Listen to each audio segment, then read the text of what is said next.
Magandang araw sa inyong lahat. Maligayang pagdating sa aking kwento ngayon. Abangan ang mga kakaibang pangyayari na magpapakilabot sa inyo. Ako ulit ito, si Milo. Sa ikatlo at panghuli kong kwento, ay karanasan naman lang aking butihing ninong. Siyempre noong binata pa lamang din siya noon. O padalaga pa lang. Pusong babae po kasi si Ninong o Ninang. Basta, tawagin na lamang natin siyang Alex para unisex.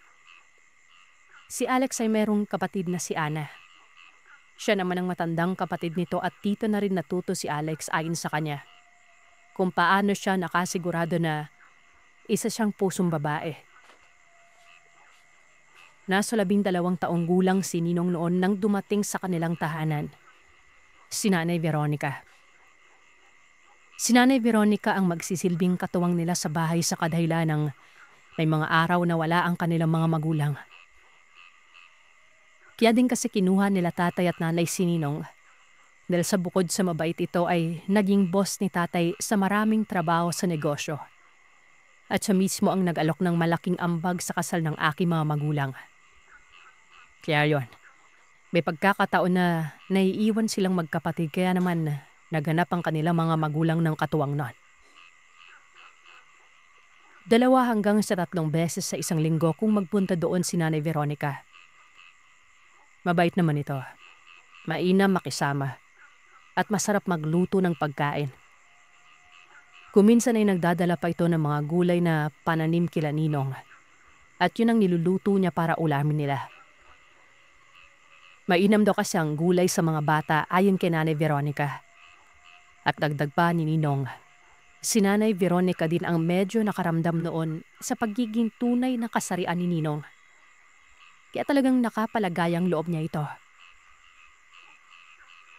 Ang kapatid ni Ninong Alex na si Tita Ana ay madalas namumuyat sa gabi o inaabot madalas ng madaling araw sa kakabasa ng mga nauusong pocketbooks. Ito lamang kasi ang oras niya noon dahil pinagbabawalan siya ng kanyang mga magulang na magbasa ng mga ganun sa umaga. Dahil sa ang iba sa mga istorya ay medyo may kalaswaan. Subali isang madaling araw noon. Habang nakadapa siya sa mahigaan sa kwarto niya, nagbabasa. Narinig niya ang alagang aso nila na parang umiiyak. Para bang nakakita ito ng pamilyar na tao at excited ito na lumapit sa taong yon. Kasabay nun, ay yung mga yabag na paikot-ikot sa bahay. Pinakiramdaman nito ni Tita Ana kung sino. Ang pagkakaalam niya kasi ay tulog pa naman ang mga magulang niya dahil kung gising man ay makikita niya ang pagbukas ng ilaw sa may sala nila. Hanggang sa nawala na ang yabag at nawala din ang iyak ng aso nila noon. Pagkatapos noon, meron siyang narinig na mga kahulan at alulungan ng aso sa hindi kalayuan. Na tila may dumaang kung sino na hindi kilala ng mga asong yon. Hanggang sa tuluyan na itong mawala. Dinalaw ng antok si Tita Ana at nagdesisyon ng umidlip. Mga bandang 4:00 naman nang muli siyang magising. Dahil sa bigla namang nanggagalaiti sa kahol ang alaga nilang aso. Kasabay noon ay may kumakaliskos sa kawayanan sa likod bahay nila. Na pag-aari din nila ang kawayan na yon. Andun kasi nakapwesto banda ang kwarto niya. Pinilit naman niyang silipin ito gamit ang bintana pero hindi niya mahagip yung bandang yun ng kawayan. Kaya hinayaan niya na lamang ulit ito. Humiga na naman siya. At dito ay narinig niya ulit ang mga yapak. At ang kahol ng aso nila ay napalitan ng manakanakang pag-iyak. Katulad kanina. Hanggang sa marinig niya ang pagbukas ng pintuan ng bahay nila at narinig niyang nagsalita ang kanyang mama na, "O Nanay Veronica, napaaga ka ata." Dagdag pa ng mama nila, noong kinikwento niya ito. Takang-taka sila kung bakit may kumatok sa pintuan nila. At pagbukas ay naroroon na sa kanilang balkonahe si Nanay Veronica. Dayong ang pagkakaalam niya ay nakakandado ang kanilang karangkahan noon.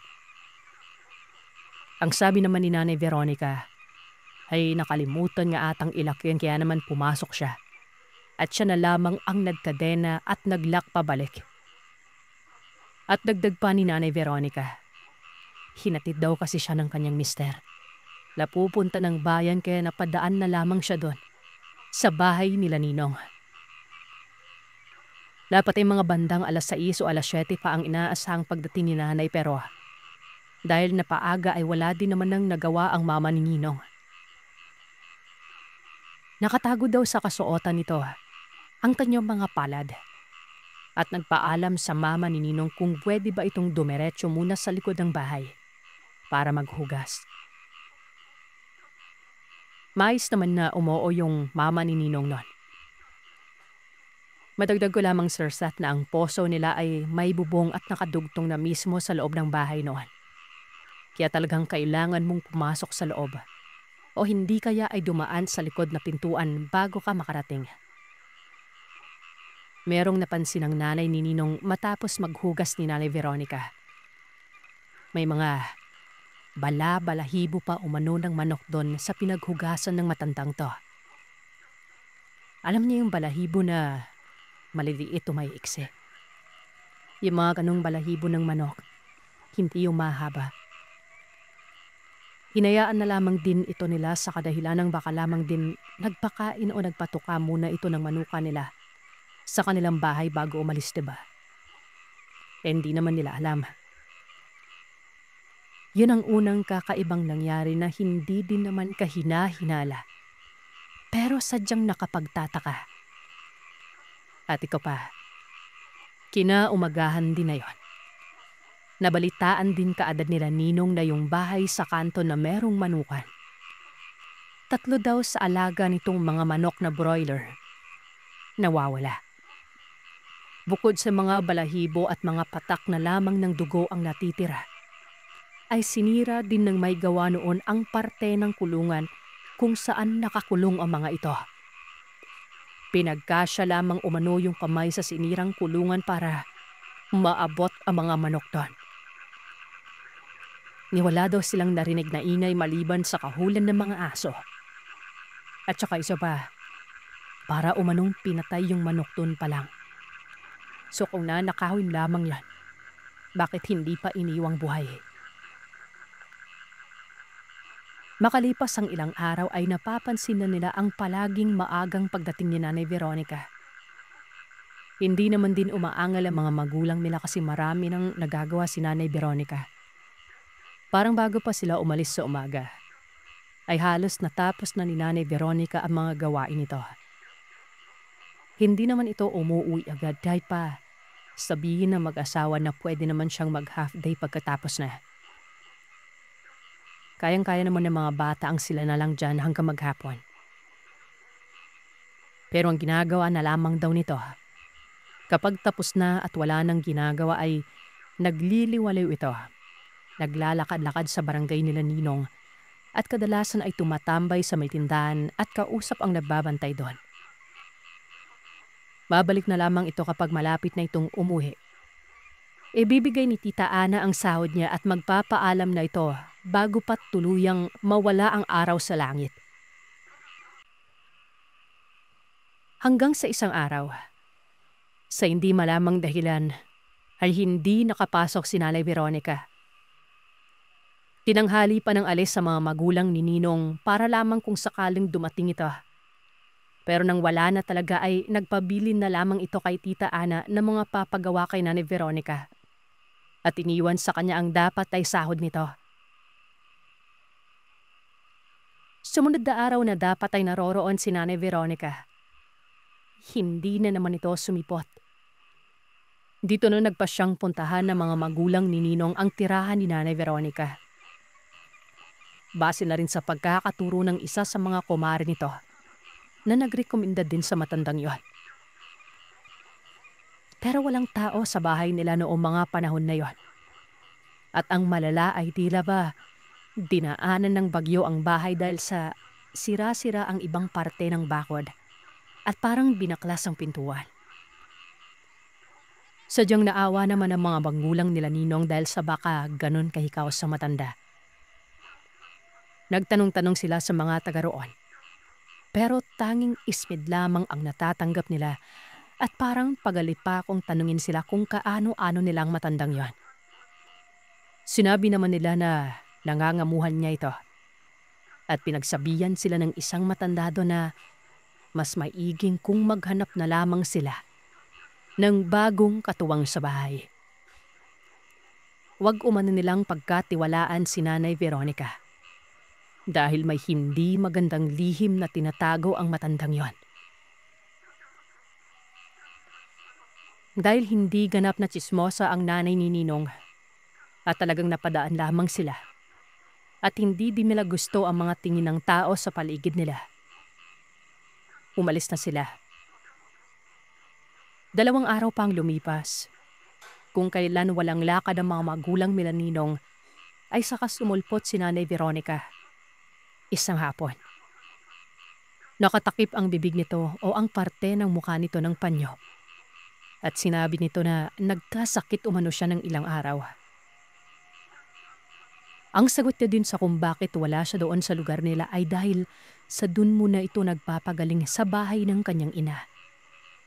At baka matagalan pa ito gawa ng medyo malalim daw o hindi maganda ang lagay ng bibig niya noon. Pautal-utal at tila ba hirap din itong magsalita. Humingi ito ng patawad at dahil sa natatakot ang mga magulang ni Tito na baka nakakahawang sakit ang dala nito, ay binigyan nila ito ng karampatang pera para magpagamot at pinauwi na para makapagpahinga. Inoferan pa ito na ihatid pero wala. Ayaw niya. Pansin din nilang paika-ika ito at nagmamadaling naglakad palabas ng kanilang barangay. Hindi nagtagal. Nabulgar din ang tunay na pagkatao ng matanda. Dahil makalipas lamang ang isang araw ay kinaumagahan din yon. Matapos magpakita ni Nanay Veronica kila Ninong ay dumating naman ang kumare niyang nagreto sa kanya sa matandang yon. Tinanong nito kung napapadaan o nagtatrabaho pa daw ba si Nanay Veronica sa kanila. At sinabi naman ng mga magulang ni Ninong na wala na at kung bakit ito hindi muna nagtatrabaho noon. Ang sinagot ng kanyang kumare ay wag na nila itong patuloyin sa bahay nila. Wag na wag. Isang malaking pagkakamali umano yung pagreto niya sa matandang yon. Dahil wala din naman siyang kaalam-alaw. At nang magtanong sila ng bakit, ang unang tanong sa kanila ng kumare niya, nakita niyo ba yung namamaganyang bibig o yung dila? Siyempre, hindi kasi, hindi ba nakatakip nun? Ilang gabi na umano ang lumipas nang may mangyari sa isa sa mga kaklase ni Ninong sa eskwela. Sa kabilang barangay lamang ito, nakatira. At napagtanto din ni Ninong na oo nga no. Absent pala ito ng mga ilang araw na pero wala siyang balita kung na paano. At ganito ang nangyari noon. Itong kaklase niya na ito, sumama pala ito sa kaibigan niya isang araw sa lugar kung saan nakatira si Nanay Veronica. Itong bata na kaklase ni Ninong na nagngangalang Glenn ay napadaan sa bahay ng matanda noong pauwi na ito. Mag-isa lamang itong umuwi. Tinawag umano siya ni Nanay Veronica at pagkatapos ay binigyan niya ito ng lutong suman. Nakabalot pa daw ito sa may dahon ng niyog at dahil sa natakamang bata ay tinanggap niya ang pagkain. Hindi din umano niya mapaliwanag kung bakit niya tinanggap yon. Pero ang alam lamang niya ay talagang gusto niyang kainin habang naglalakad ito. Matapos makapagpaalam kay Nanay Veronica, ay naglakad na ito habang dahan-dahang binabalatan yung suman. Unti-unting kinakagat hanggang sa maubos yun. Naglakad lamang siya ng naglakad. Nang naglakad. Base sa kalsada at daan ng kanyang natatandaan pa uwi. Hanggang sa napansin niyang magtatakip silim na pero bakit tila hindi pa rin niya natunton ang kalsada. Palabas ng lugar na yon. At ang mas malala pa, habang tumatagal ay tila nawawalan na ng kabahayan at tanging mga kapunuan na lamang ang nakikita niya. Sinubukan niyang lumingon sa likod baka sakaling naliligaw lamang siya pero laking gulat at pagtataka niya nang makitang ilang metro mula sa kinatatayuan niya ay naroroon si Nanay Veronica. Nakatayo, nakangiti. At ang sabi sa kanya ay maglakad lamang ito ng maglakad hanggang sa makauwi na. Yung para bang sinusundan lamang siya, Sir Seth. Tingin nila Ninong noon ay pinaglaruan lamang ng babae ang bata. Pinalakad ng matagal. At sinasamyu siguro yung amoy nito. Pero ano nga ba yung hinihintay niya, di ba? Kumaga, kung aswang talaga siya, bakit hindi niya na lamang dambahin ang batang yon? Pero may naisip silang eksplanasyon patungkol doon. Habang naglalakad ng patuloy ang batang si Glenn, ay napapansin niyang sinasabayan na rin siya ni Nanay Veronica. Nakampante naman umano ang bata at ang dami ng tanong ni Nanay Veronica noon. So pwede daw ba niyang tingnan kung gaano katangkad si Glenn? Kung gaano kalapat? Para bang sinusukat niya? Hanggang sa maya-maya pa nga ay natuntun na ng bata ang daan pa uwi. At bigla na lamang nawala ang matanda. Napalo pa nga daw si Glenn ng mga magulang dahil ilang oras na itong hindi umuwi kahit na ang tingin naman ni Glenn ay matagal na ang isang oras niya doon. Kinagabihan din yon. Sobrang sakit na daw ng tiyan ni Glenn. Nagmamaniklo dito sa iyak. Hindi na ito nakakain ng hapunan.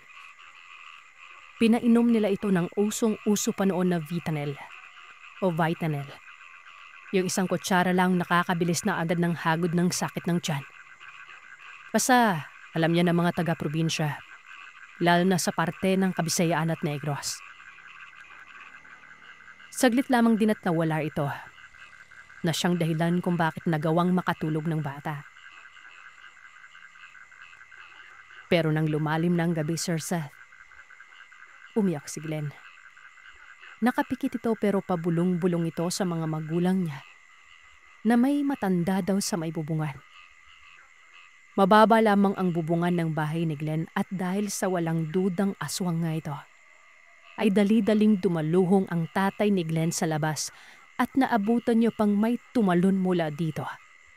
At paiwas na tumakbo sa kabilang gilid ng bahay na agad hinabol ng tatay niya. Pero hindi niya inabutan. Sumaglit naman ang tatay ni Glenn sa lolo nito sa kabilang bahay lamang para humingi ng tulong. Bagamat hindi man manggagamot ay dala na rin ng katandaan. Marami itong alam na kung ano patungkol sa mga aswang. Pinainom ulit nila si Glenn ng Vitanel noon at nakatulog ito. Naging kampante naman na sila sa loob ng bahay noon. Sinabihan naman ng lolo ni Glenn ang tatay nito na kapag magising ulit ang bata at sumama ang tiyan, ay huwag agad-agad lalabas ang tatay. Lingid sa kaalaman ng mga magulang nito, ay nakamanman na pala ang lolo ni Glenn noon nang patago sa may ilalim ng silong nila. Itong silong nila Glenn ay hinukay ito, Sir Seth. Mas malalim sa patag ng lupa para paitlugan ng mga manok. Nagising na naman si Glenn noon. Umiiyak. At nang banggitin niya ang nakikitang matanda sa bubungan, ay dali-daling lumabas ang lolo ni Glenn sa may silong ng walang ingay. At nang matsyempuhan niyang nakatalikod ang matanda sa pwesto niya, at gawa nga rin sa may kababaan ng bubungan nun, habang nakatuwad umano ang aswang ay dali-dali nitong hinatak ang nakalugay nitong buhok sa gilid ng bubungan. Ginawa niya itong parang baging. At nang mahatak niya ito pababa, ay saka humingi ng tulong ang lolo nito. At siya namang takbo ng tatay niya palabas. Ginapos nila ang matanda pero sadyang napakalakas nito. At dahil sa alam ng lolo nito na hindi tatagal at makakabitaw sila, ay hindi na ito nag-aksaya ng panahon na pakuhain si tatay ni Glenn ng kalamansing himiwa sa bulsa ng lolo.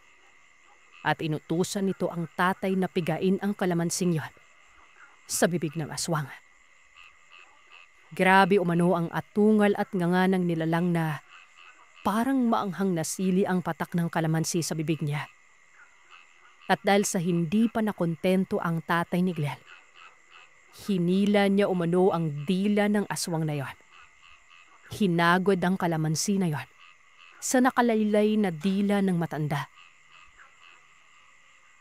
Bukod sa magulo nitong kaanyuan, ay hindi nagbagong anyo bilang kung anong hayop ang matanda, Sirsa. Pero talagang mukhang tao pa rin yon. Yun lang talaga ay malakas at nakausli ng konti ang bagang at ipin nito. Namumula ang mga mata na naniningkit na umabot hanggang tenga ang kasingkitan nito. Nang mapatili sa hapdi ang aswang ay tila ba dumoble ang lakas nito at sabay na binalibag ang mag-ama sa lupa. At sa isang iglap, bigla itong nawala. At ang nakapagtataka, umabot pa ng ilang segundo bago nagising ang ibang mga kapitbahay nila sa inay ng aso. Wala na silang ibang nakita pa sa bahay nila Glenn, kundi merong putol na saging na nakasalampak sa taas ng bubungan. Puno ng saging yon. Mga kadalasang gawain ng mga aswang na kung hindi isang uri ng gabunan ay mga balbal. Yung bibigyan ng sakit ang mga matitipuhang biktima at papalitan ng saging para kung sakaling mamatay ay hindi ito mahahalata. Unless ay ibato ito sa may bintana para matanggal ang sabulag at makitang saging na lamang talaga ang batang ibinurol o namatay. At ang totoong katawan ng bata ay pagpipiesta ng mga aswang na ito sa kanilang sariling salo-salo.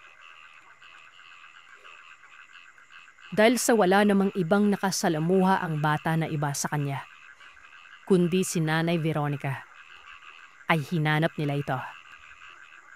Nang matuntun daw nila ang bahay na akay-akay pa si Glenn, nakita nila si Nanay Veronica na nakasampa sa bintana at pumasok ito sa bahay nang makita sila.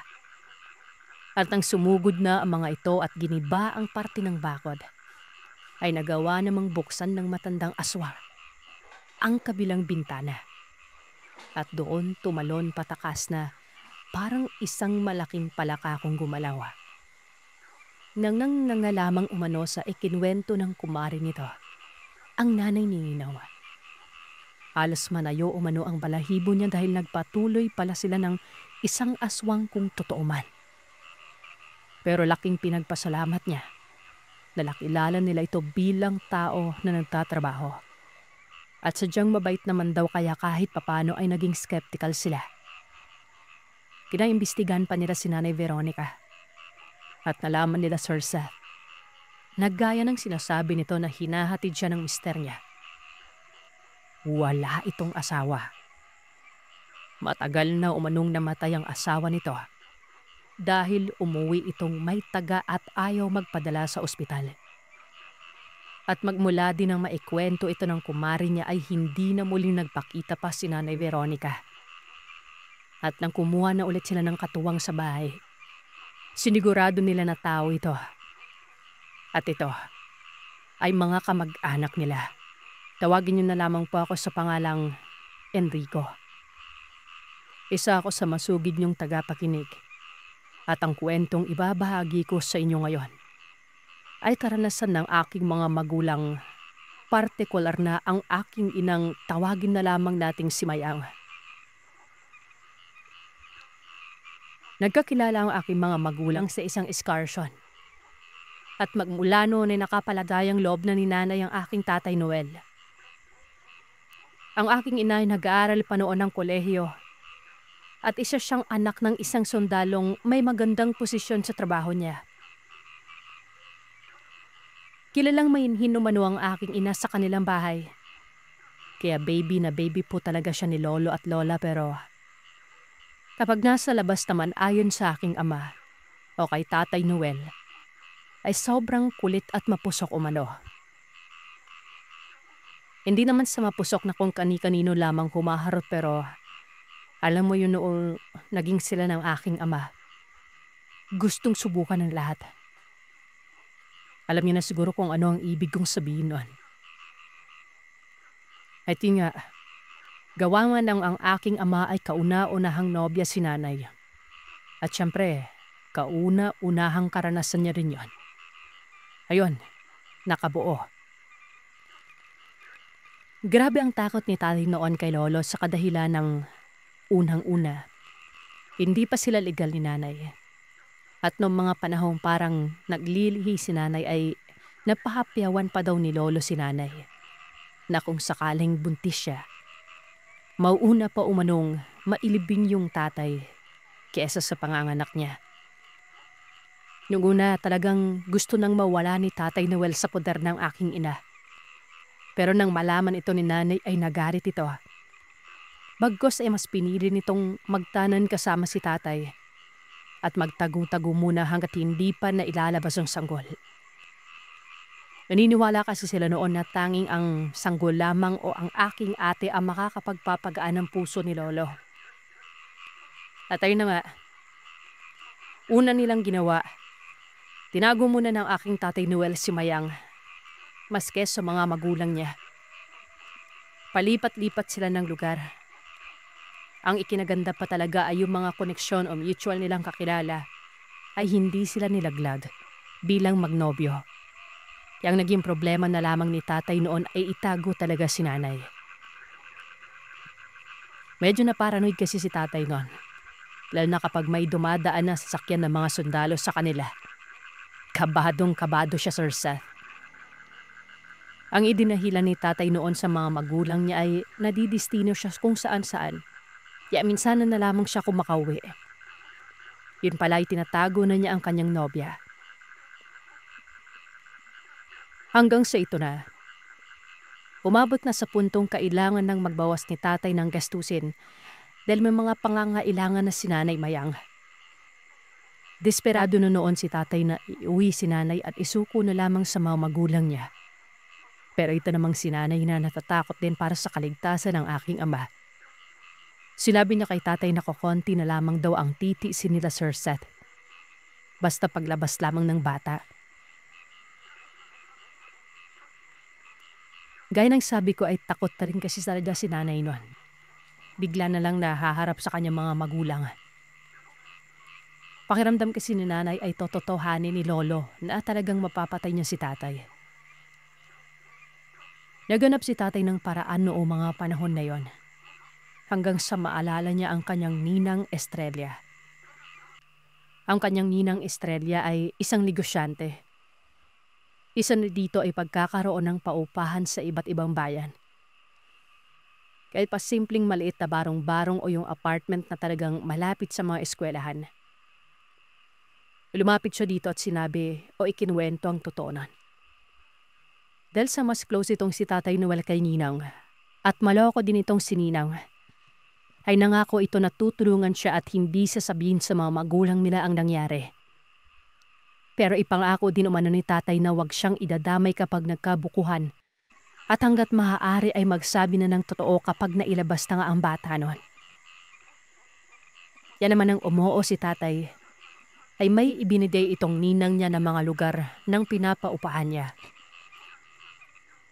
Nagbigay din ito ng mga pangalang hahanapin dun sa lugar na yon. Dalawang ibinigay na lugar ng kanyang ninang. At dahil sa isang paupahan ay malapit sa pinakakalsada ng bayan at paupahan ng mga malapit sa eskwelahan. At paminsan-minsan ay inuupahan din ng mga pamilya ng mga sundalo. Umiwas sila doon. Doon sila sa binigay ng kanyang ninang Estrella na matagal na ding umanong hindi masyadong narerentahan. Sa kadahilanang wala namang mga pupuntahan o mga tinatawag ng malapit na mga destinasyon, maging opisina o eskwelahan. Kasi syempre kadalasan naman ng mga nagrerenta ay nagtatrabaho o nag-aaral, di ba? Kumbaga, ano lang yon, extra. Pero bihira lamang ang merong nagrerenta doon at kung meron man ay hindi pang matagalan. Hindi na nagpatumpik-tumpik pa si tatay. Agad-agad niyang dinala ang aking ina sa lugar na yon. Dahil sa wala pang cellphone o mga panahon ay nagtanong-tanong at naghanap sila. Una nilang hinanap ay ang caretaker ng kanyang ninang, na si Aling Pilar. Pagkarating naman nila ay wala si Aling Pilar doon sa tinitirhan niya. Ang sabi ng kapatid nito, nasa ospital umano. Ilang araw na itong nasa ospital dahil nagkasakit. Sa kadahilanang nagpakilala naman si tatay patungkol sa ninang niya. At si Aling Pilar ang kumbagang sinyales na totoo ang sinasabi ng tatay. Ibinigay na lamang sa kanila ang susi nun. Tapos ay itinuro nito kung saan ang papunta doon. Sa 3 kalye ang apartment na yon. Sa 3 kalye ay nakita nga ng aking ama ang dahilan kung bakit nga naman hindi marenta-rentahan ng matagalan ng lugar. Unang-una, Sir Seth, sa kanto na yon. Tatakto lamang ang bahay na meron. Pang-4 ang paupahan na nasa may 2 palapag. Semento ang baba. Kahoy o kawayan ang taas. Maliban dun sa mga nasabi kong bahay ay kung hindi pader o harang, ay mga loteng malatalahiban na. Medyo desente ang pagkakagawa ng nererentahang bahay na yon. Sa baba pa lamang ay meron ng 2 kwarto, maayos na sala at kusina. Sa taas naman ay meron pang 3 kwarto pero hindi na aalagaan niya. Yung hagdanan naman papunta sa itaas ng bahay ay nasa may labas sa gilid mismo ng bahay na ito. Kaya minabuti na lamang ng aking mga magulang na sa baba magstay. Abala silang mag-asikaso ng lahat. Titira ng mga 3 araw si tatay doon kasama ni nanay bago babalik sa trabaho niya. Na halos kalahating oras lamang din ang layo kung tuloy-tuloy ang biyahe. Madaling araw ng unang gabi. Nagising umano sila na merong kalabugan sa taas ng bahay. Parang may naglalakad o kung ano. Mga mag-alas 5 na nga nun. Tumayo naman ang aking tatay Noel para sana silipin pero hindi naman niya maiwan si nanay na mag-isa sa loob ng bahay. Nakiramdam na lamang ito hanggang sa tuluyan ng magliwanag. Yung maliwanag na, nakarinig sila ng katok na agad naman niyang bumangon at nagbukas. Pagkabukas ng aking ama, isang matandang babae ang tumambad sa kanila. Mauban-uban ang buhok at maiksi na kulot-kulot nun. Parang afro ang buhok kumbaga. Medyo slim ang matandang ito at naka-duster pa. May katangkaran din akong susumahin ay halos kasing tangkad lamang ng aking ama. Nagpakilala ang matandang ito bilang si Aling Pilar.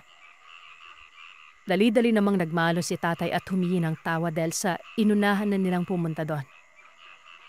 Ayos lamang umano sabi ng matanda at humingi din ito ng pasyensya sa kalabog na narinig nila tatay nung madaling araw. Sadyang ganun lamang umano ang oras ng gising niya at pagpunta niya roon sa paupahan. Buong umagang wala si Aling Pilar noon sa upahan kaya naisip ng mga magulang ko na baka umuwi ito.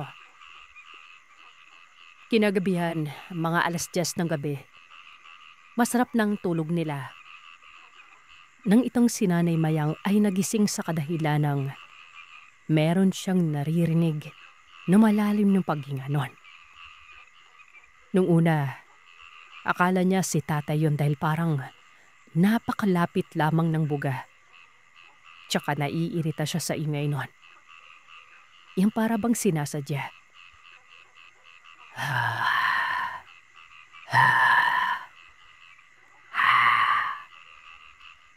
Sasawayin niya pa sana si tatay noong oras na yon.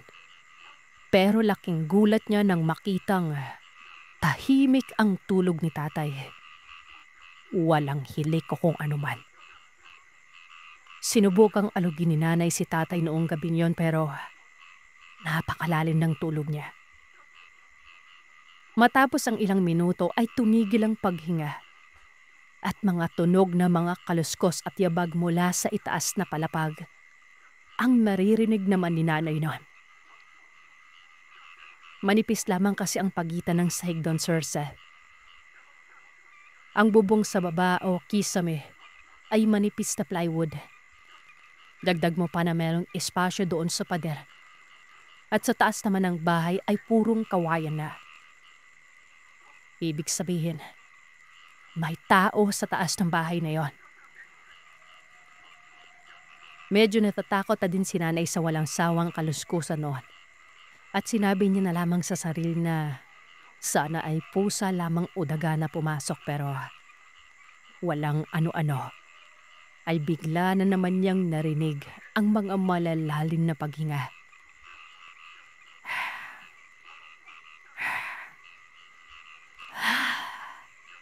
Na sa pagkakataon na yon, ay alam na ni nanay kung saan nanggagaling. Sa ikalawang palapag ng bahay. Dali-daling miyugyug ni nanay si tatay pero napakalalim ng tulog nito. Na tanging ungol lamang ang nasasagot ng aking ama.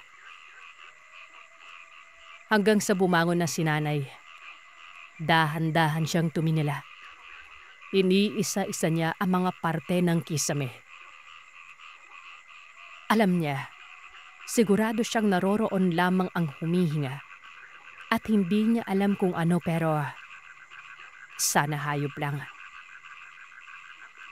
Muli ay niyugyug ni nanay si tatay pero wala pa rin kasagutan nun. Kaya ang ginawa niya ay binuksan niya ang ilawat at lumabas pa diretsong kusina. Binuksan niya lahat ng ilaw nun. Padagdag ko lamang, Sir Seth, na hindi po pinapatay ng aking ina yung ilawan sa may bandang kusina. Para kahit papano ay mag-reflect ang ilaw sa kwarto. Kukuha sana siya ng tubig na pampabuhos kay tatay ng saktong pagkabalik niya. Gising na si tatay nun. Tila ba naalimpungatan at tinanong si nanay kung saan galing. Na mga oras na yun na nagising si tatay, wala na rin ang paghinga na naririnig ni nanay. Bagamat sinabi ni nanay ang narinig pero ay naman sa aking ama, wala umano yun. Baka nananaginip lamang umano si nanay.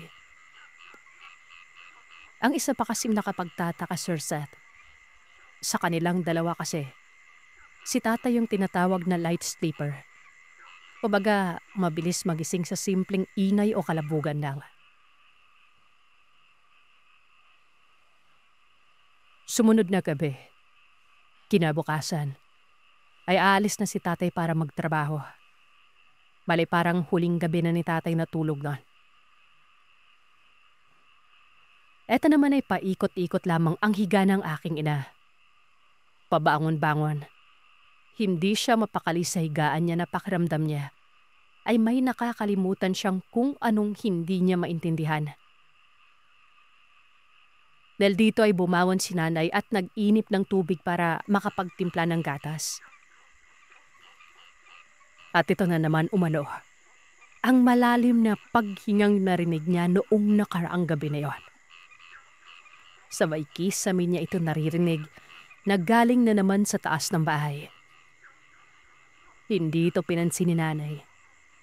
Nagkanta-kanta na lamang siya para mawala sa isip niya. Hanggang sa uminit ng tubig at hinalo-halo na niyang gatas na. Ininom niya ito. Pagkatapos ay naghugas na. Saktong pagtayo niya sa lababo, Sir Seth. Bigla umano siyang napasigaw nang sa mismong harapan niya na bintana. Na tanging ang takip lamang ay sliding window nun. Nandun na mismo ang malalim na paghinga. At kasabay noon ay ang pag-alinasaw ng amoy na hindi niya alam kung galing ba sa mismong hininga. Pero nanindig gumano ang balahibo ni nanay noon. Dahil sa wala pa namang 2 buwan ang ipinagbubuntis niya ay nagawa niya pang umatras na siyang bigla namang bangon ng aking ama. Labutan naman ni tatay si nanay na nakasandal sa lamesa noon. At kahit na malamig ang panahon ay naliligo ito sa sarili niyang pawis. Ang naisip naman ni tatay noon ay nananaginip si nanay dahil sa base sa kanyang pagtatanong-tanong. Ganun daw talaga ang mga buntis. Meron nagkakaroon ng mga medyo masamang panaginip. Kaya ayun. Gawa ng aalis na si tatay kinabukasan, ay sinabi na lamang ng aking ama na para hindi na matakot pa ang aking ina, ay ipapaalam niya na lamang ito kay Aling Pilar. Natulog na sila pagkatapos nun. Maaga pang nagising ang mga ito para asikasuhin ng aking ama.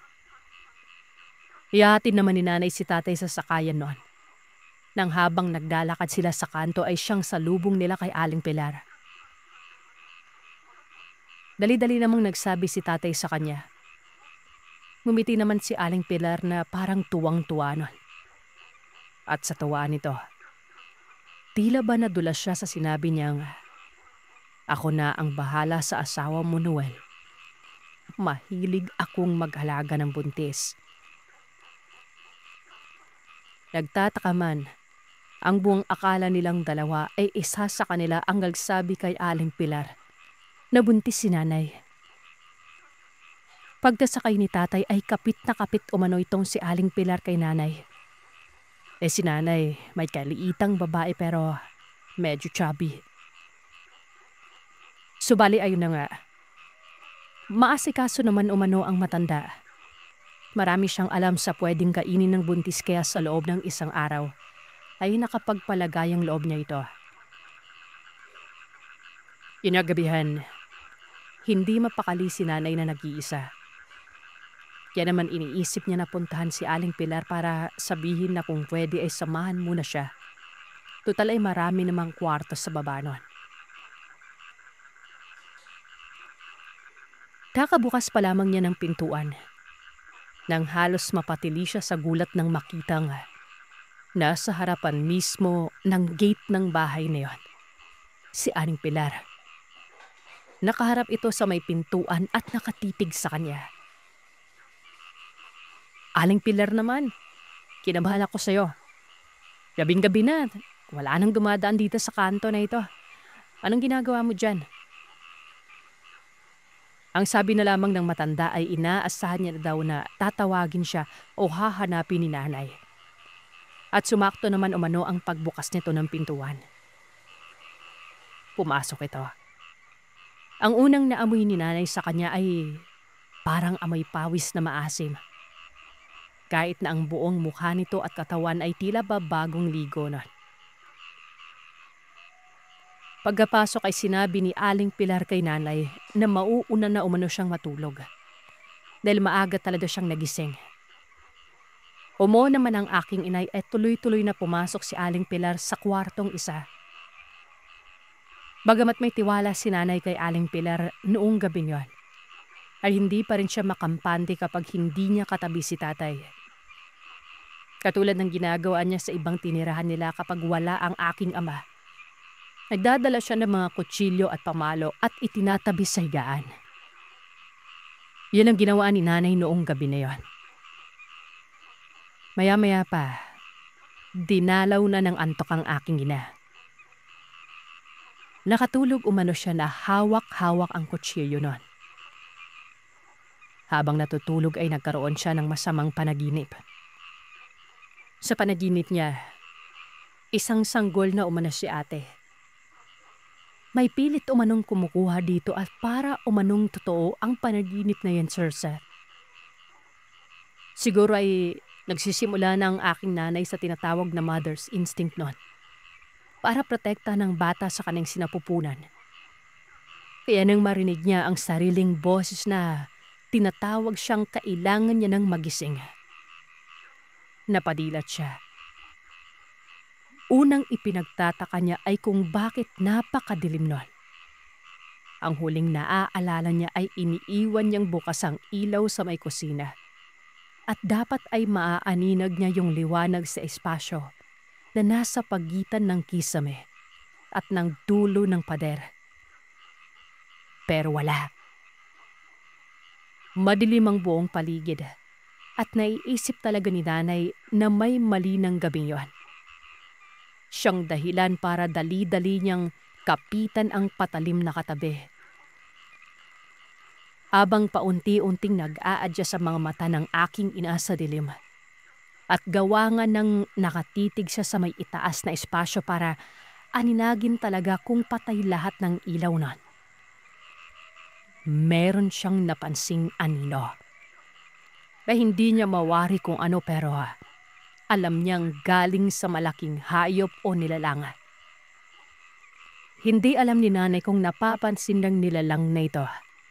Nagising ang aking ina. Pero unti-unti itong gumagapang mula sa labas ng pader na yon.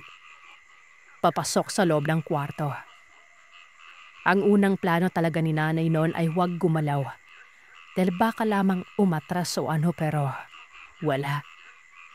Tuloy-tuloy pa nga itong pumasok hanggang sa mabona sa paningin ni nanay na ang aninong yon ay hindi lamang simpleng maitim na bagay, kundi mismong katawan ng isang taong walang kasaplot-saplot. Nang magsimula na itong magpadaos-dosersa, ay siyang biglang pagtayo ng aking ina palapit sa pintuan, kasabay ng pagbukas ng ilaw nun. Ito din ang bigla ang ikinagulat ng nilalang na ikinalambitim lamang nito sa may pader. Nagtitigan sila ng aking ina. Nakanganga pa umano ang nilang na ito. Pero sa gitna ng kanyang nangingitim na gilid ng mga mata at namumula naman sa gitna. At sa paglalaway nito habang pilit na pinapaatras ang mahabang dila niya, nakilala ito ni nanay. Si Aling Pilar. Nagtatrabaho akong abroad sa bansang UAE. Ras Al Khaimah. Meron akong boyfriend at yun nga. Nagsama kami sa abroad hanggang sa mabuntis ako. Pinagplanuhan naman namin ito. Kasi nasa ustong gulang na rin kami. Malapit na akong graduate sa kalendaryo kumbaga. At dahil sa hindi kami kasal ay umuwi ako sa Pilipinas at baka makulong pa ako noon. Bawal kasi yun sa Sharia law ng Islam. At dahil nasa Middle East nga kami at nasa ibang bansa, kailangan naming sumunod sa batas dito. Dito na nga, umuwi na ako sa amin. Sa probinsya namin. Kasagsadan yun ng pandemya kaya meron pang quarantine na kung ano-ano pang nalalaman doon. Pero doon ako nag-quarantine sa bahay ng kuya ko. Kung saang unang gabi ko pa lamang doon, ay meron nang nagparamdam sa akin ng mga tinatawag nating hindi imbitadong bisita. Patulog na kami noon at 4 na buwan na akong buntis.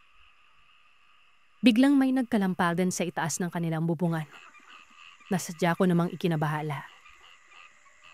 Init na init ang pakiramdam ko noon. Nanlalagkit ako. Biglang bumukas ang pintuan at tumabi sa akin ang pamangkin ko. Sabi niya, hindi umano siya makatulog kasi napakaingay umano ng pusa sa labas. Nanghuhuli umano ng daga. Etong pamangkin ko na ito ay nasa 10 taong gulang pa lamang noon. Dahil nga nanlalagkit ako ay naisipan kong maligaw noon. Hindi naman ako takot dahil nasa loob lamang mismo ng kwarto ang banyo. Nga pala, baka magtaka kayo na bakit tumabi sa akin ng pamangkin ko na naka-quarantine ako. Alam niyo man yung Pinoy, di ba? Gagawa at gagawa ng paraan para hindi sumunod sa protocol. Pagkatapos kong maligo, ay nakita ko ang pamangkin ko na nasa bintana at may tinatanaw sa labas nun. Nakimasid din ako. Nakita ko sa labas ang papa ng hipag ko, ang asawa ng kuya ko, na nagpa-flashlight sa itaas ng bubungan at merong hawak na tirador. Ewan ko kung ano ang tawag nila pero tirador ang tawag sa amin nun. Yung goma na binabalaan ng bato. Basta ganon. Kasama niya ang kapatid ng hipag ko na para bang may hinahanap ito. At pinapatimaan ng tirador. At siya ring pagkalampagan sa taas ng hubungan nila. Binaliwala ko lamang yon dahil wala naman akong nararamdaman. Kinaumagahan, saka ko lang nalaman na nagbubuntis din pala ang kapitbahay ng hipag ko. At yun nga ang balita doon, na inaaswang nga daw si Ate Payat. Ate Payat na lamang ang tawag natin sa kanya dahil payat naman din talaga siya. Sumasakit umano yung tiyan niya nung gabing yon. Nagkausap kami ng umaga at sinabihan ako na ingatan mo ang ipinagbubuntis mo. Buti at hindi sumasakit ang tiyan mo. Sa akin, sobrang sakit. Pupunta kami ngayon sa manggagamot at magpapagawa ako ng habak. Sa sobrang takot ko ay nagpasundo ako kaagad kay mama at papa. At hindi ko na inisip yung quarantine na yon. Matatakotin kasi talaga ako, Sirsa, pero mahilig ako makinig sa channel niyo. Face your fears nga, diba? Subali rin na nga. Sinundo nga ako ng mama at papa ko. Madali lang din naman dahil meron naman kaming sasakyan. Bago kami umuwi sa bahay mismo namin ay dumaan kami sa albularyo at nagpagawa ng pangontra at habak nun. Sinabihan din ako na laging magsuot ng maitim na damit. Masyadong advance lamang ako mag-isip at kahit hindi pa naman ako naaswang ay malay mo naman, buntis pa naman ako nun, diba? Hindi ko din kasi maalis sa isipan ko na mabango nga sa mga aswang ang mga buntis. Yun ang sabi ng mga matatanda. Binigyan din ako ng lana na kukulo daw ito pag andyan yung mga tinatawag na malaing ginhawa o sinasabing ang mga aswang. Pagdating namin sa bahay, maayos naman ang lahat. Maliban na lamang pag sumasapit ang gabi. Kimikirabutan talaga ako kapag naaalala ko yon. 2022 na. Pero meron pa rin pala talagang ganitong nilalaman. Bali, Sir Seth, yung bahay kasi namin ay pinarenovate namin ko kaya sa kubo-kubo lamang kaninang mama ko nakatambay nun. Dahil wala pang pintuan at bintana ang bahay na pinare-renovate namin. Napigil nga ang gawa ng umuwi ako para sa pinagbubuntis ko. Nagsisiksikan kami dito sa kubo ng mama ko. At the same time ay sari-sari story nga rin nito. Malip lamang ito, pero sapat na para pandadban sa araw-araw na gastusin namin. Bali din kaming natutulog lahat. Si mama, si papa, yung nakakabata kong kapatid na pangalanan na lamang nabing Bastoy. Babae po siya. Gusto ko lang talagang mabantot ang ipangalan sa kanya kasi mortal enemy kami. Kasama din naman namin yung pamangkin namin na si Bukol. Anak ko na lapin namin. Sa bahay na pinarenovate namin, kahit wala pang takip ang pintuan at bintana ay doon natutulog ang kuya namin. Ang pinakapanganay sa lahat. Bali nang sumapit na ang dapit hapon, Sir Seth. May mga naririnig na kami mga pikpik. Eto mama ko ay sadyang mapapanatubong Bisalis ito. At galing pa sa aswang capital of the Philippines. Sinasagot niya at sinisigawan lang na, "Hoy, daaga pa, arang ka na be? Malimpian ka. Palapik-bikay, uding ko na bila mo." Sigaw at pagmumura ng mama ko na kung sa Tagalog ay, "Hoy, ang aga-aga pa, nandito ang yunpik ka. Lumapit ka dito at puputulin ko ang bila mo." Hawak-hawak ng mama ko ang lagaraw o ewan ko kung anong tawag nun sa Tagalog, basta papalim yun. Partida, Sir Seth. 5:00 pa lamang ng hapon yon.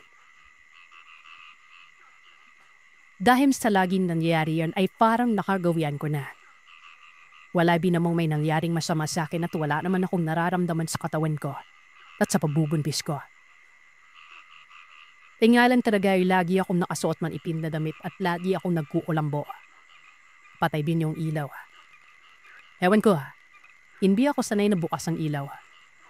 Kahit magagalit ang mama ko dahil dapat bukas daw ang ilaw sa loob namin. Kasi Sir Seth, pag nakapatay daw ang ilaw ay malinaw o manuwang kanilang paningin. Halos kada dapit hapon ganon. Maging pabsapit ng gabi. Alas 8 hanggang alas 10 minsan mawawala na yon. Pero babalik na naman ng mga alas 12 ng hating gabi. Mawawala lamang pag sumapit na ang alas 4 ng umaga. Yung mga pagpaparamdam nila ng anampagan sa taas ng bubong ng kubo namin. Pag kubo pa naman ay malapit lamang sa papagang bumungan. Kaya manalaman mo talaga kung mabigat ang nakasampa dito. Lagi, parang may dumadapo sa mangga na malapit sa kubo namin. Palipat-lipat sa bubong at sa puno ng mangga na yon. Lagi namang minumura ng mama ko ito at pinagtataga ang bubuhan. Yung bubong namin, yero na noon. Kaya kung mapapansin ay puro yupi ang bubong namin gawa ng winawasiwas doon ni mama ang lagaraw.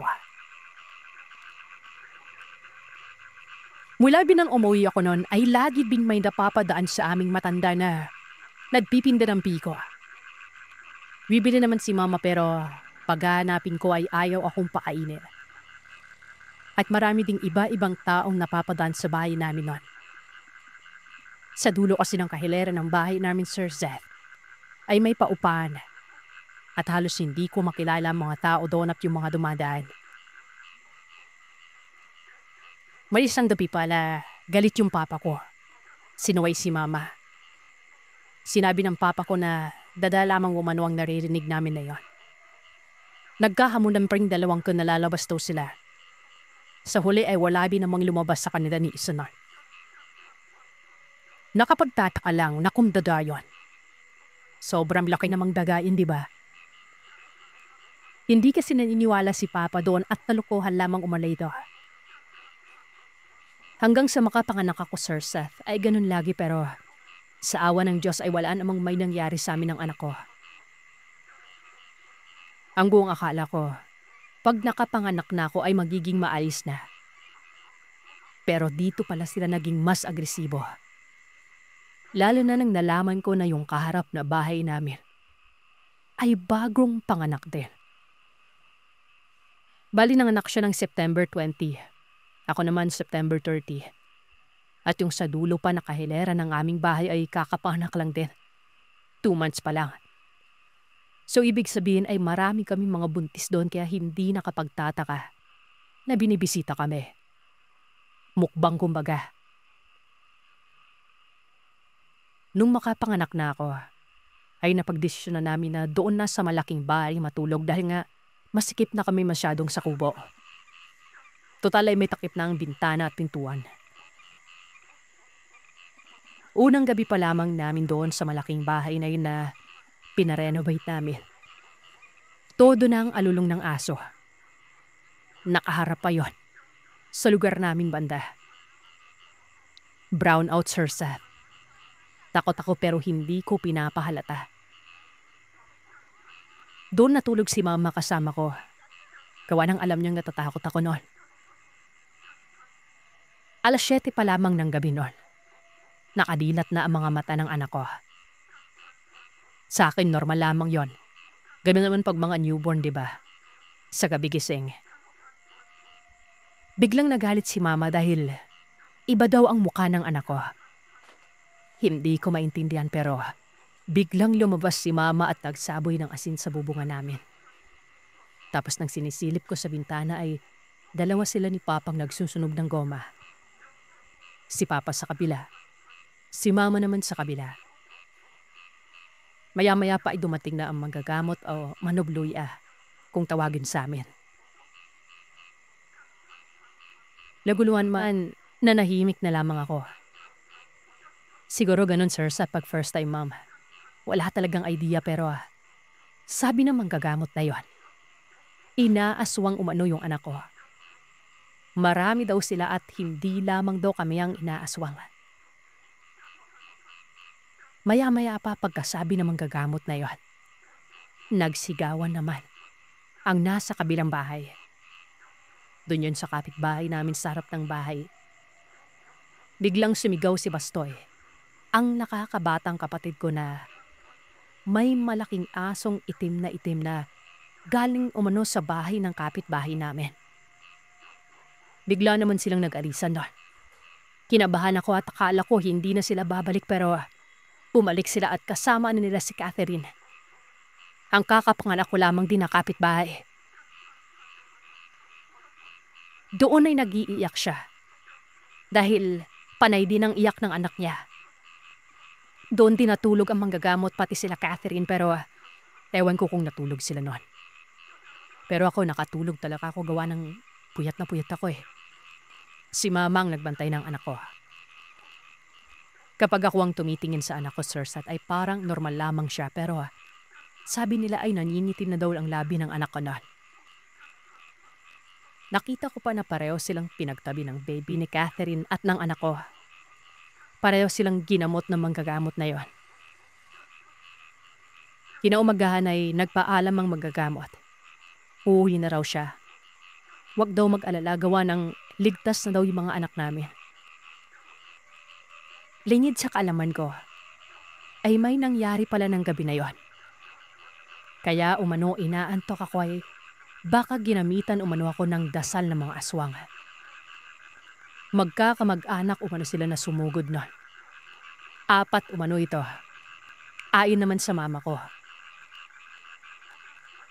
Nung gabi na yon ay muntik nang kuhanin ang baby ni Catherine, maging ang baby ko. Habang tulog umano ako ay sobrang ingay umano sa labas nun. Nakapagtataka gawa ng pareho umano kaming inaantok ni Catherine. Pero hindi daw talaga lumabas si Papa sa loob ng kwarto namin at maging yung kapatid ko at pamangkin. Si Mama, sinamahan sa labas ang manggagamot at nagsunog sila ng goma. Napakaliwanag uman ng bahay na halos makikita nila lahat ng lumilipad sa bubungan.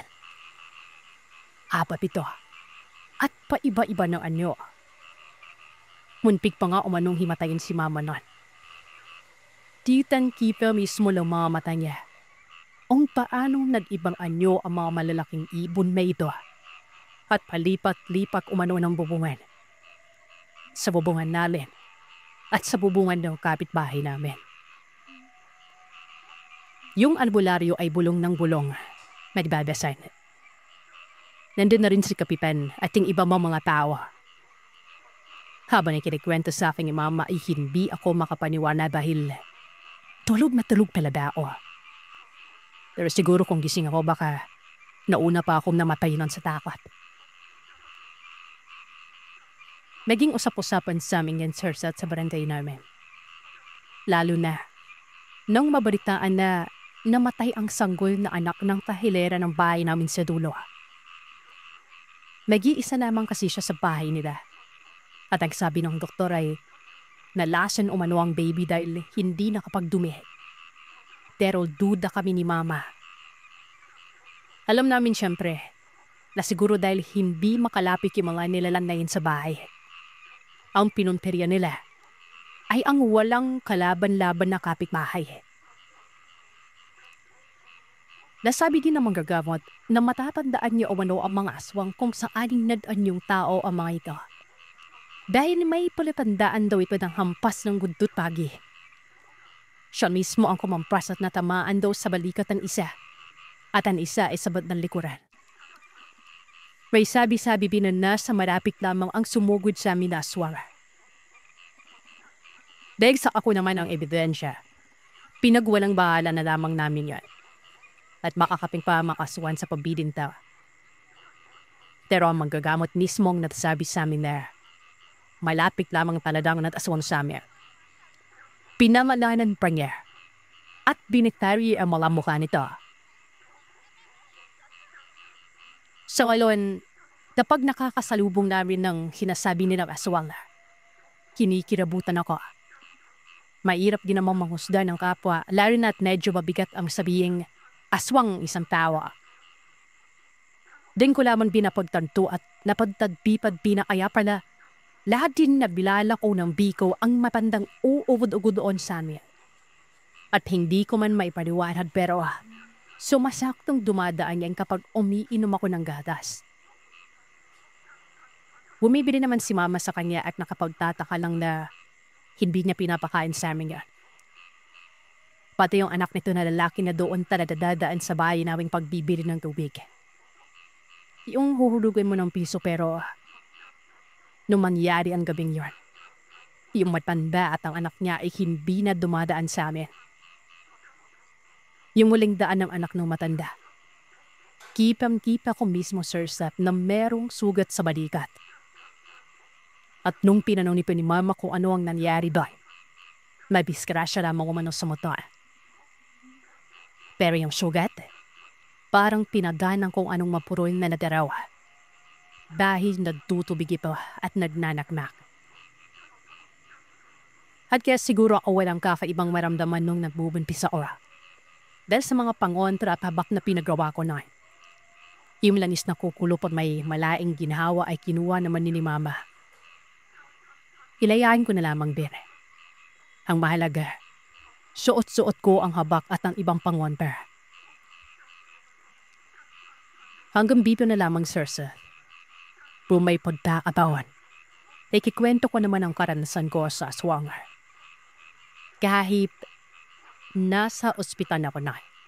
Nangyari ang karanasan kong ito taong 2017. Ako ay isang estudyanteng nag-aaral sa isang hindi pang karaniwang eskwelahan. Hindi ako normal na bata. May kapansanan na siya ko. Isa akong pipi. Ipinawanak na akong ganito na kahit na mabiyo pa sa isa kakaiyak ang aking mama, wala naman kaming magawa. Benefitado talaga ako kahit nasa tiyan pa sa bilang doktor. Pilandak ko ang aking kapalaran kung ganito man ako.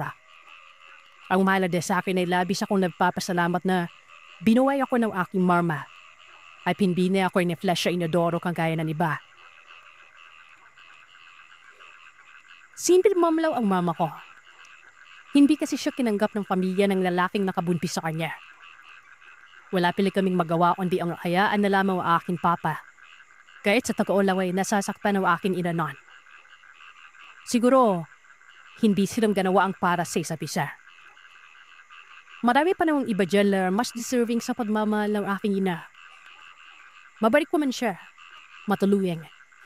Bukod sa pala kaibigan ay may takot sa Panginoon. Lumipat kami ng tirahan para mas mapalapit kami sa aking eskwelahan. Malayo na ang subdivision life sa Kabiastan pero gusto ko sa lugar na ito. Nakakapagpo kasi ako ng atiwasayan at napahinitan. Kaya naman sa sobrang pantakatuwa ko sa bago daming bahay, madalas ako mag-ikot-ikot ng mag-iisa. May kalapihan ito para sa aming dalawa. May malawak na garahe at 3 silid. May sala, kusina, komedor. Sa labas naman ay may pulot garden. Yan pa man ay hindi kami sanay na may katulong Sir Seth. Si Mama gumagawa ng mga gawaing bahay. Hindi man niya iniaasa marita siya iba. Maliban na lamang sa paglalaba.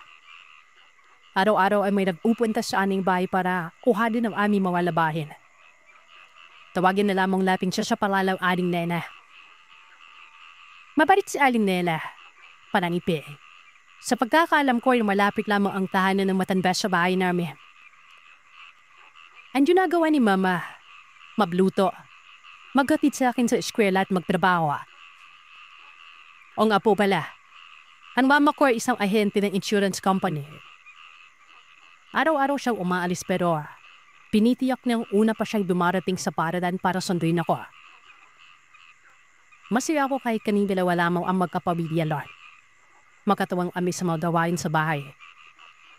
Kapag nagyalimi siya, ako ang padatapo ng basura. Kapag nagluluto naman siya, ako ang padabot ng mga kailangan niya. Magkasama kami piling day off niya. At dito lang ako may napansin kakaiba sa aming bahay. Habang nagluluto siya, inuutusan niya akong ibigay sa kanya ang paminta. Hindi ko maiwasang mapapikip dahil sobrang bango ng niluluto niya nun. Siguradong marami akong makakain nito. Iniwan ko muna ang aking dinodrawing at minidpit ang mga coloring materials. Mahilig akong maguhit at yan ang libaran ko. Mas gusto ko pa yun kaysa magbasa ng libro. Dadab akong lumapit kay mama na abala sa paghahalo ng kanyang nilulutong pagkain. Nagtuwa ako kagad sa stockroom dahil naubos ng pamintang lasa na gayan. Hindi naman ako ang tipong pinalalabas pa ng bahay para bumili dahil may stock naman kami sa bahay nun. Biluksan ko ng silid at kinuha ang malaking pakepe ng paminta. Man hindi si Messenger, mapatingin ako sa bintala. Paaramdam ko ay humintuya at sa patibok ang puso ko, Circe. Hindi ko nagawang kumurat. Matapos kong makita ang nanlilisik na mga matala nakasilip sa bintana ng stockroom namin. Naririnig ko ang pinpig ng aking pulso at ang pagpikpak ng orsan pero itiral na yata akong naging estatwa. Natapakot ako pero hindi ako makasigaw gawa na isala po akong pipi. Ang ginawa ko lang ay tinitigan ng mga mata niyan na para bang nahihipnotismo ako hanggang sa basta na lamang itong mawala ng parang bula. Makailang beses kong pilusot ang aking mga mata. Pumikip, dumidap, pero wala na talaga akong nakita na. Pero alam kong sigurado ako na hindi ako namamanikmata. Lapalanta akong tumakbo papunta sa kinaroroonan ni Mama. Nanininig kong sinumbong sa kanya ang mga nangyari pero dahil nga sa pagkakataranta ay hindi ako maayos na nakapagpaliwanag noon. Sabi ni Mama, hindi niya ako maintindihan. At kailangan kong ibalik ang kinuha kong pakilipin sa stockroom. Dahil marami na siyang nailaday sa lalagyan. Nagkatakot ako pero ayoko magalit si Mama. Dahil pala hindi niya ako naiimpindihan, Circe. Naisip ko naman na maya-maya ay bahala kong ipaliwanag sa kanya lahat. Bumalik ako sa stockroom. Nagulat ako nang makita nakasarado ang pintuan. Kaya naman hinawakan ko ang doorknob at pinihit yon. Matigas at ay hirap buksan noong mga panahon yung doorknob. Takang-taka ako gawa ng tanime lang ay maayos ito pero bakit nagkaganon? Muli kong pinihit ang doorknob at sinubukang givyuvin ang pinto. Naririnig ko ang pagsaway ni Mama sa akin tungkol sa pintuan pero tagal kasing magbukas nun. Umalma ako at huninga ng malalim. Dahil may kapansanan ako ay maitid naman yung pasensya ko. Napakahirap i-adjust yung ganong ugali, Circe. Hinawakan ko ng maigi ang doorknob. Sa ayon malakas na hinambales gamit ang aking braso. Muntik pa akong tumilapon na bagyalan na bumukas ang kwarto. At hindi na malakita ko ano ang nakaharang dito. Walang ano-ano. Ganun na lamang ang paggapam ng matinding kilabot sa buong katawan. Nung makita ko ang dahan-dahan paggapa, isang mahaba at maipim na tila ba dila ng isang hindi ko tiyak na nilala. Naisip ko mag-inay pero lanala ko wala pala akong boses doon. Ang ginawa ko ay pinaghuhulog ko ang mga bagay na hindi naman mababasag pero lilika ng inay. Tepalaw ang paraan para maagaw ko ang atensyon ni Mama. Tagal nga ng inaasahan. Nilapitan niya ako at pinanong kung ano raw ba ang nangyari at bakit pinaghuhulog ko ang mga gamit sa loob. Mainawan kong ipinaliwanag na may nakita akong sumilip sa bintana sa pamamagitan ng pansulat sa papel. Silabi ko kay Mama kung paano nanlisik ang mga mata ng niralaw neba at bigla na lamang humaba ang dila niya. Pero kinipigan niya nawa ko na para bang may bilawa akong ulo nun. Ito ang isa sa pinakaayaw ko kay Mama. Yung pinagtatawanan niya lamang ako sa mga bagay na sinusumbong ko sa kanya.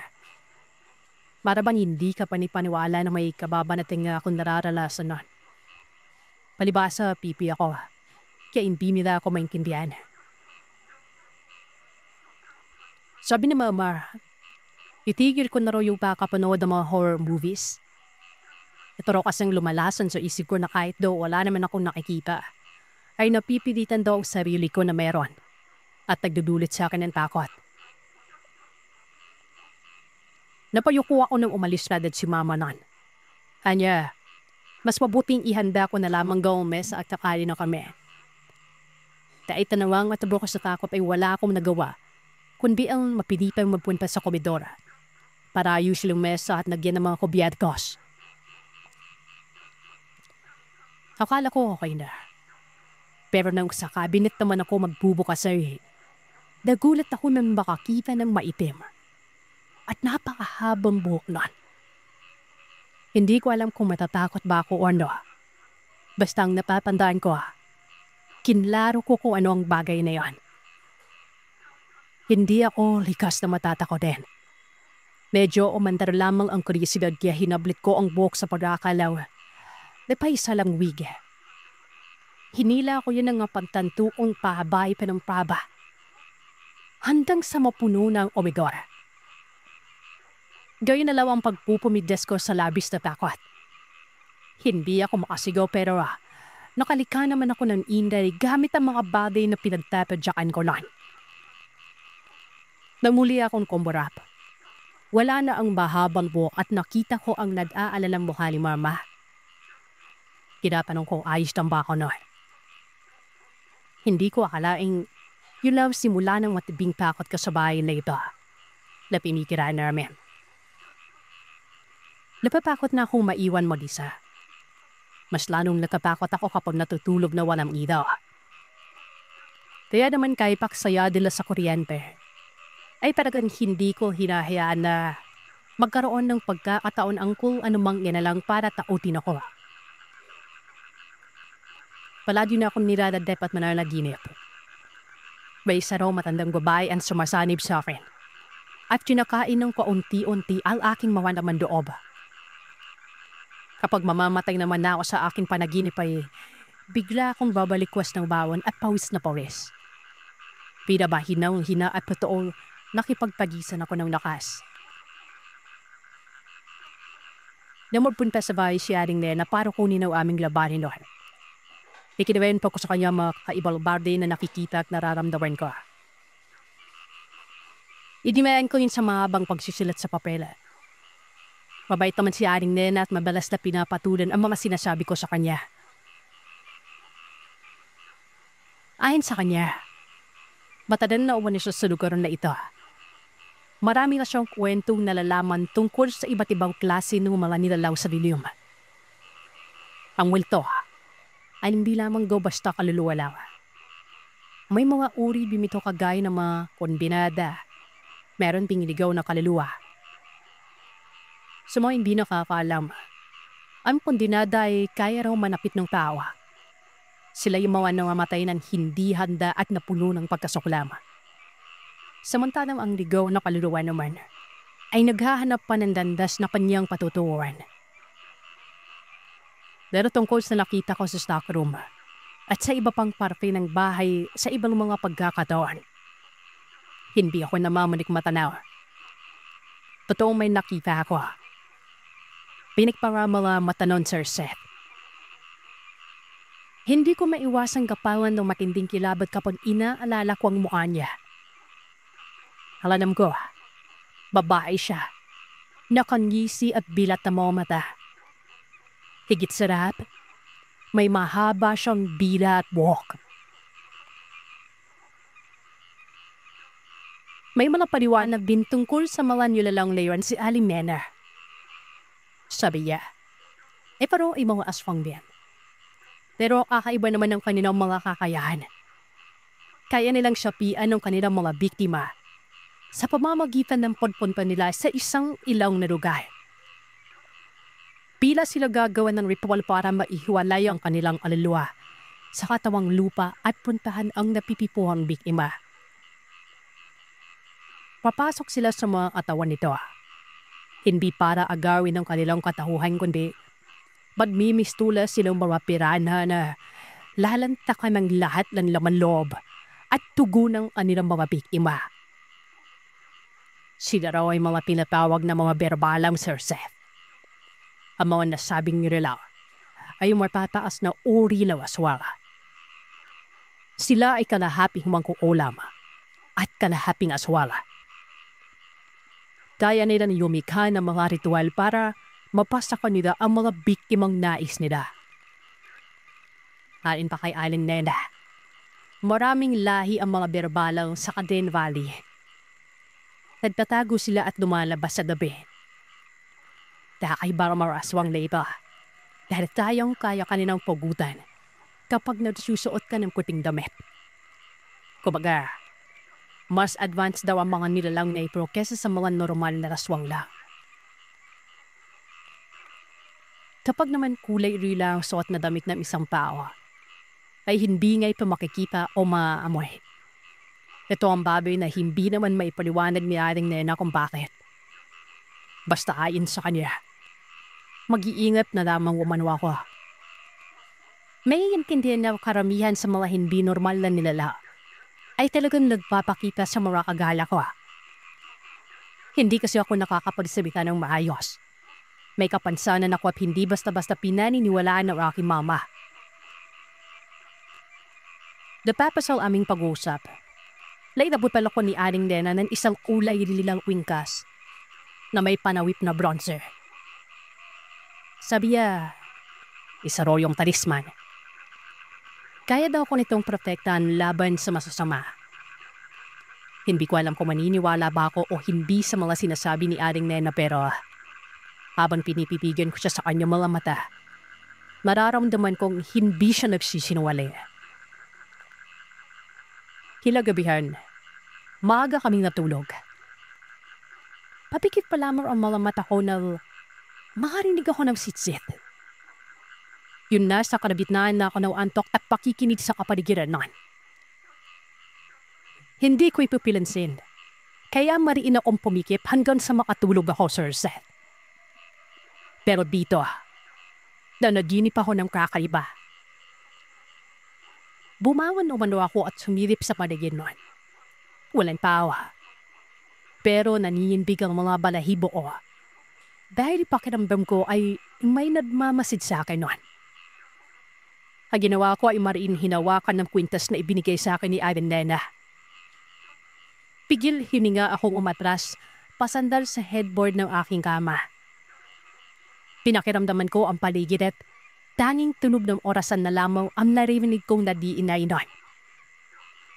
Alam kong kahibalan kong sasabihin kong natatakot ako. Pero yun parabang totoo. Nasa subdivision kami nakapira kaya alam ko na walang gaanong sasakyang mag-iinay sa paligid dahil malayo naman kami sa highway. Wala din kaming kapitbahay na kabatian namin. Umiiwas kasi ako sa nakatira sa tapat at tabi ng bahay namin. May hiya ako sa sitwasyon ko. Meminbid muli ang aking balahibo na marinig ang sitsit na yon. Lakakapanilabot na pila, nanunujoy ka.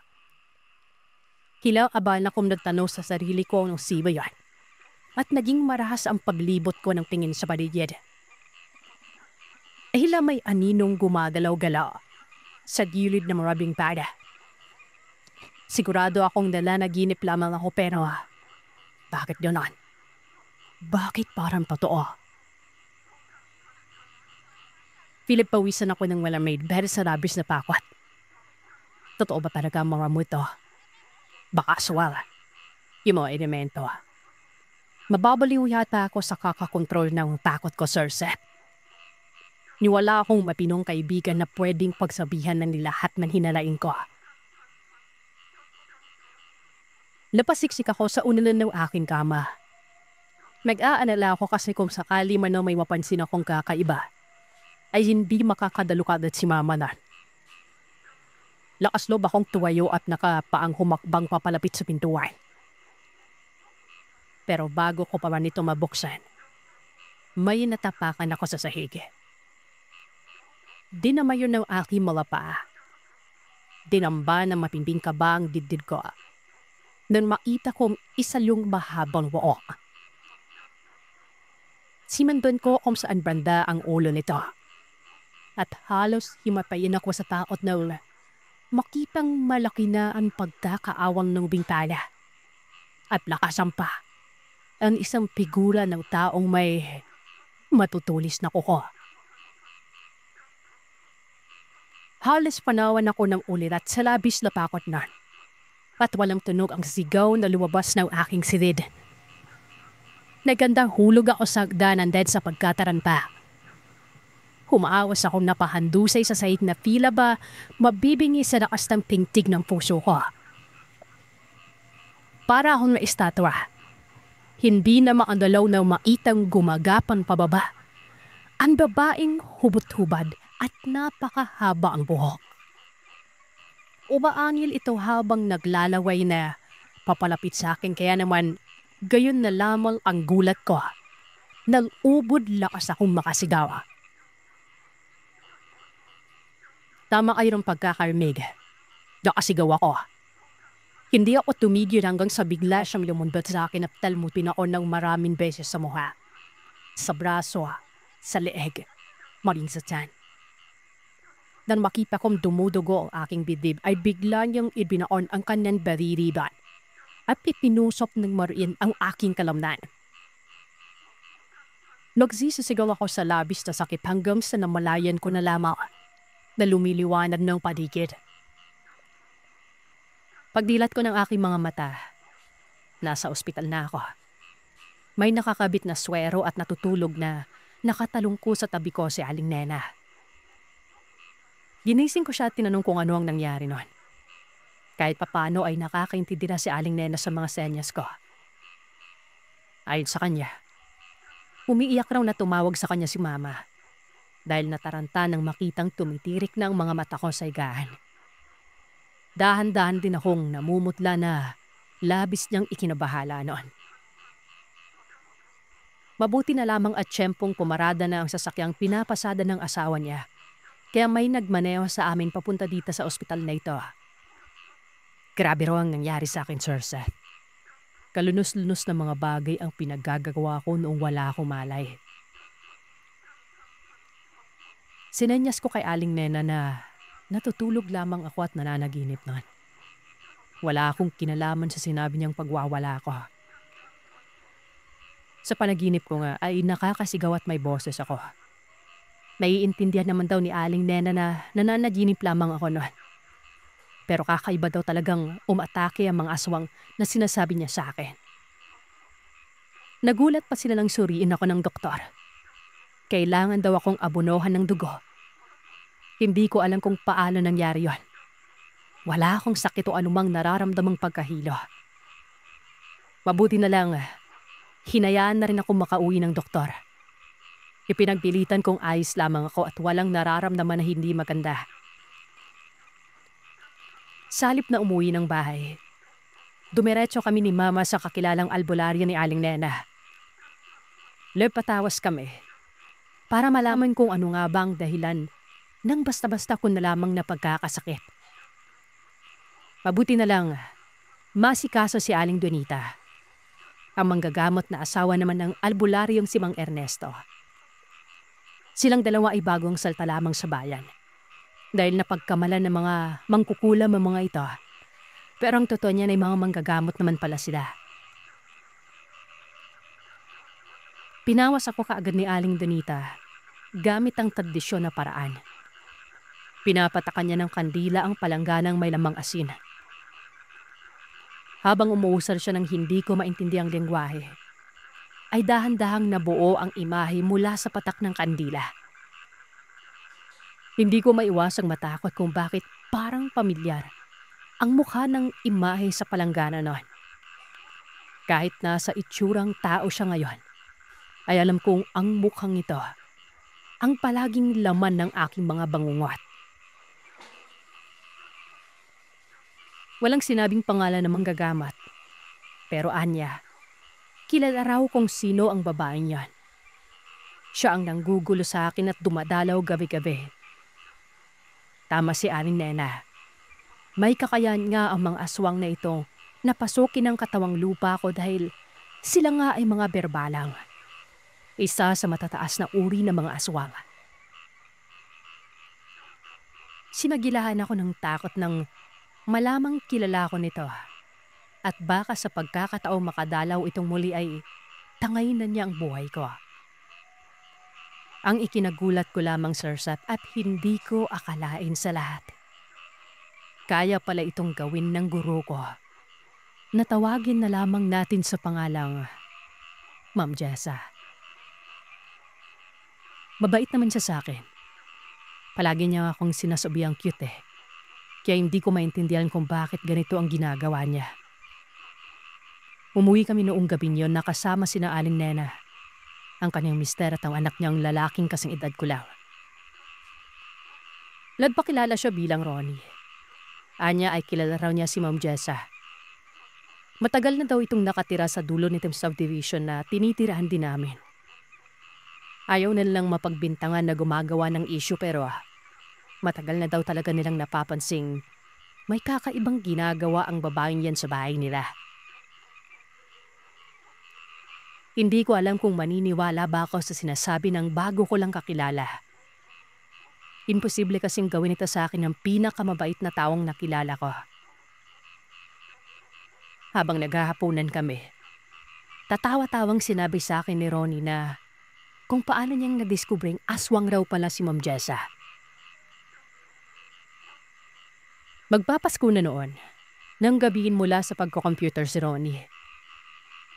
Medyo tahimik na sa kalsada dahil nasa bahay na halos lahat ng mag-anak sa subdivision na yon.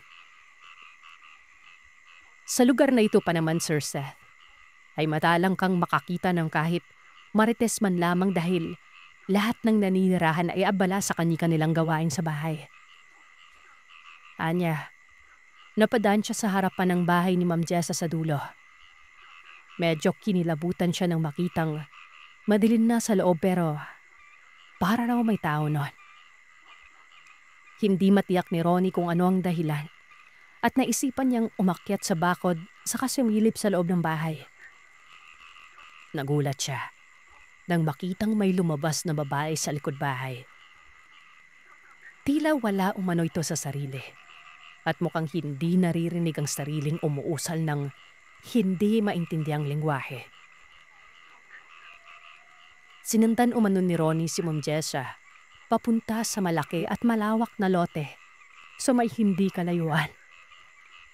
Nang makita niyang huminto ito at nakatulala lamang sa daraanan ay nagkubli siya at pinagmasdan ang ginagawa nito. Kakaibang ginagawa ng babae doon. Manatiling tulala sa loob ng halos ilang oras. Noong mga panahon din na yon, nagkakagulo raw sa bayan dahil meron daw sinapian. Para bang may sumapi sa isa sa mga buntis na kalaunan ay nagulat na lamang nang mawala ang laman ng kanyang tiyan. Miwalang palatandaang nalaglag ang sanggol o sa ano pa mang rason. Dito na nagsimula ang usap-usapan tungkol sa berbalang na ayon sa mga nakakatanda ay isang delikadong ang uri ng aswang. Ang tanging pangontra lamang umano laban sa mga ito ay ang pagsuot ng talisman. Matindi na kasi ang kakayahang taglay nila kaya hindi na sila tinatablan ng kahit bawang man lamang o asin. Ang nangyayari ay nakakagawa sila ng paraan kung paano nakapambiktima kahit hindi sila nagpapakita. Marami na umanong kaso ng misteryosong pagkamatay sa kanilang lugar. Ilang taon na rin ang nakakaraan. May mga bangkay na natatagpuan pero kakatuwang wala ng dugo at mga laman loob kahit wala naman daw mga sugat na mga ito. Ang sabi nila, kagagawa nito ng mga ganitong nilalang. Lamang ay natatakot silang ilantad ang ebidensya dahil hindi basta-bastang tao si Ma'am Jessa. Mayaman ito at kilala sa buong lugar. Baka daw mademanda lamang sila ng mga magulang ng babae nito. Lumipas ang maraming taon at ngayon lang umulit sa pambibiktima ang mga berbalang. Ang nakakalungkot lang, ako pa raw talagang naisipang biktimahin ni Ma'am Jessa, Sir Seth. Ang solusyon lamang daw ay umiwas para mailayo ako sa kabamakan. Wala akong nagawa kundi ang sumama kay mama na bumiyahe kinabukasan pa Maynila. Doon na daw kami pansamantalang mananatili habang wala pang hudyat mula sa mga albularyo na maari na akong bumalik. Tatandaan kasi ng mga nilalang ang amoy ng taong nais nilang biktimahin. Kaya kapag nasa paligid ako, ay mabilis nila akong matutunto. Pilit kong kinalimutan ang mga bagay na masasamang nangyari sa akin sa probinsyang yon. Umusad ako kahit sa totoo lang ay hindi ko naman kayang makipagsabayan sa mga kabataan ngayon. Tama nga sila, Sir Seth. Wala nang mas isasaya pa ang buhay ko nang bumalik kami sa Maynila.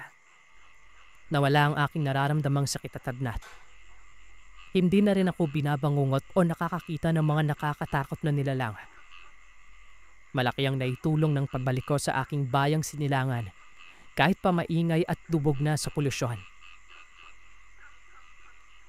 Nawalan na ako ng balita tungkol kay Ma'am Jessa nang magdesisyon si Mama na sa Maynila na lang ulit ako mag-aral. Total naman ay mas naasikaso pa niya ako lang maayos noon. May kung huli ko lang nabalitaan mula kay Ronnie na pumanaw na pala si Ma'am Jessa. May naglason daw dito.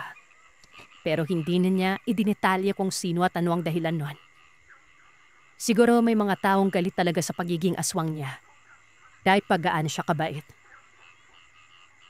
Kung totoo man, Sir Seth, ay hindi naman kasi tama yung mga biktima sila ng mga inosenteng tao. Kahit pa sabihin kong hindi ko naman talaga siya nakitang nagbago ng anyo nun. Kung ako ang tatanungin, maayos na ako dito. Binigyan ako ng cellphone ni Mama para maging libangan at makapakinig sa channel mo. Akala ko walang kamatayan ng mga aswang pero meron pala. Kailangan ko lang maging matapang at kalmado sa lahat ng aking pagdaraanan.